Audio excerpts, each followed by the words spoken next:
If we casually take a month or a day without a plan, by end of the year you will be wondering what I was doing throughout this year. People in their 80s have more regrets for the things what they should and could have done in their life. Life is like a water in our hand. It slips one drop at a time. And at the end we will be standing with no time nor health and full of regrets in our life. Life is like a garden. If we do not take care of it, the weeds will grow. And we need to remember we get time in life to do only the most important things. If we do not plan well, then we will be ending up doing only unimportant things. Each month gives a fresh opportunity with 30 days, like a blank board. And if we plan well, we can do the things what is more value and important to your life, and you can bring your dream into your reality. What we scheduled is what gets done. We'll see what are the inputs required for monthly planning, how actually we use those input to fill your calendars. Then also I will give you a couple of tips to take action on what you have planned. The first is to see when you can do this monthly planning. The best time to do is to do your monthly planning before the month starts. During the end of the month, you can review how your month has gone, how you spent, where you have spent your time, what are the things you are able to achieve, what are the things you have missed to achieve. Write down all these points and it will become the input for your next monthly planning. The other list of inputs is to your monthly planning. First you need to look into your vision. Vision is something where you aspire to go from where you are now. It will give a sense of directions in your life. And these visions are the inputs to set your goals. You should have 10 years, 5 years and 1 year goals. Written it down so you can revisit these goals very often. Why we keep a long-term goals? Because if you want to achieve something worthwhile in life, you need time. Webster took 2 decades to complete the Webster Dictionary.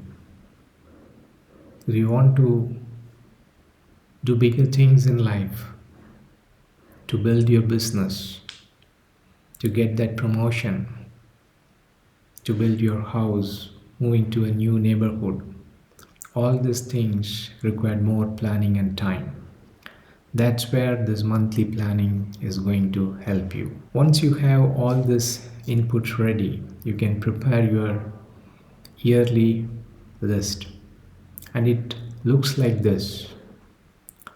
In a one view, you'll able to see the complete year of 12 months with each day what you are going to do. You can use a simple spreadsheet to create this. The advantage of this is at any point in time, you can have a look where you are, what are the things you would like to achieve in each month. That gives some perspective and directions for you to take some actions. Once you have your goals, the next is to categorize and prioritize your goal. You need to have a minimum of 4 categories. I call this as 2P and 2F. Your personal goals, your professional goals, your family goals, and your financial goals. Categorize your goals into this 4 minimum list. For each of these goals, you should use this matrix to figure it out what priority you will be assigning to this. The first to start with is tasks which are very important and urgent. It is on the firefighting mode. Example, within 2 days you need to fill in your tax return. Within a week you need to complete your project. Ideally, we should not spend time more on this category if we handle the next one very carefully. The next matrix is things which are not urgent but important. It is the creativity quadrant. The things you will be doing which is more important, but as this is not urgent, you have the time in your hand to put more of your creativity thinking powers. This is the place where you will be doing your plannings, your all creative activities. The next in this matrix is things which are not important and urgent. These are the things, ad hoc things which come. Someone asks you to do a work on behalf of them. You should try to avoid this as much as possible.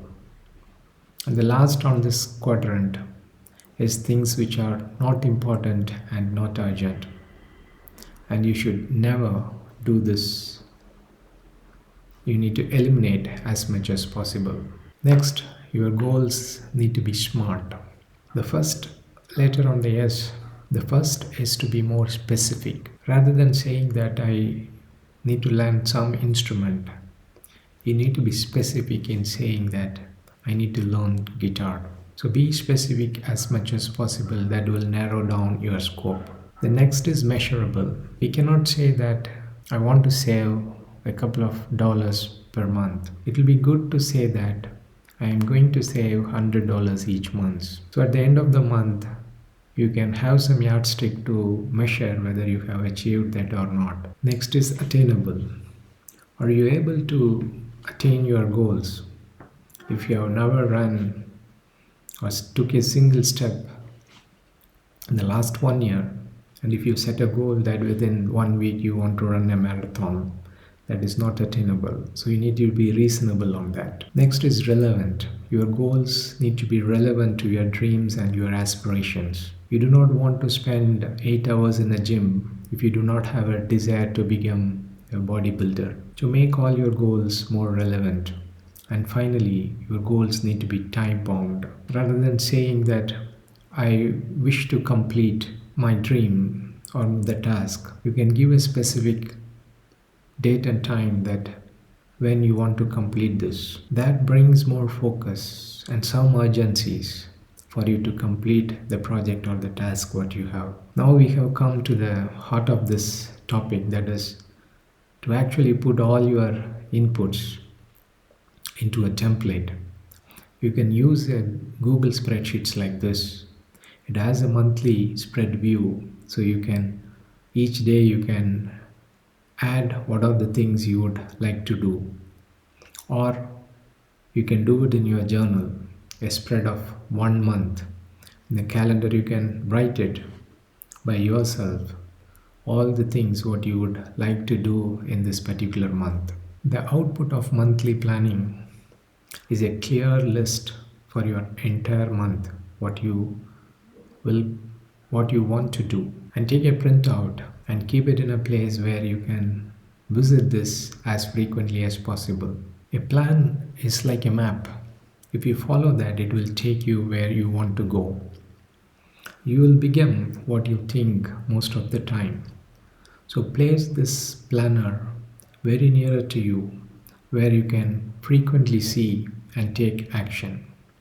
I'll give a couple of tips to take actions which will help you to achieve your plans. The first is time blocking. You can block a month for a certain task to do. For example, December, you can block it to reflect upon the year and to plan ahead. January and February, maybe if you'd like to do a new project in the new year, you can start it early and finish it. So January and February, you can block it for this creative project, what you aspire to do. Next is you can block your days into 3 categories. The first block may be from 6 to 11 a.m. where you have the more energy. Try to do all the creative works like writing or drawings in this first block. The second block may be from 12 to 4 p.m., where you have a medium energy level. You can use this to send your mails, meetings. And the last block where your energy level was very less, from 6 till you go to bed, you can use this to do activities like a small cleaning your house and keeping the things ready for the next days. This way, each day you can have it more effectively, handle it more effectively. The next tip is to eat the frog. It's a book written by Brian Tracy, in this book he talked about the in a day, if you have the more difficult task to do, that is the first thing you need to do. So always try to do which is more important and very hard to do, so that once you complete, you know that you have done it, so the rest of the day you can be a little bit relaxed. The next is do not procrastinate. Don't put things for another day. Procrastination is the thief of opportunity. So try to plan and fix your plan and try to complete it within the time what you have given. Do same activity at the same time. Example, if you have blocked 7 to 7:30 a.m. for a workout, every day, as much as possible, try to block the time for that, because human body follows a cycle, and it will be ready easy for you to follow that. Finally, do not overbook your plan. Give some space for other unexpected things. Sometimes it may take a little bit more. So don't overcrowd your months. And I hope you like this video. I have created another videos to plan your week and to set your goals for a year. And please check here to see those videos. And also I'll leave the description below for these videos. And if you like this video, give a thumbs up. And if you like more, consider subscribing. I'll be sharing one video like this every week. You can also share this with your friends and family members. Thank you for watching. And always remember, you are here to win.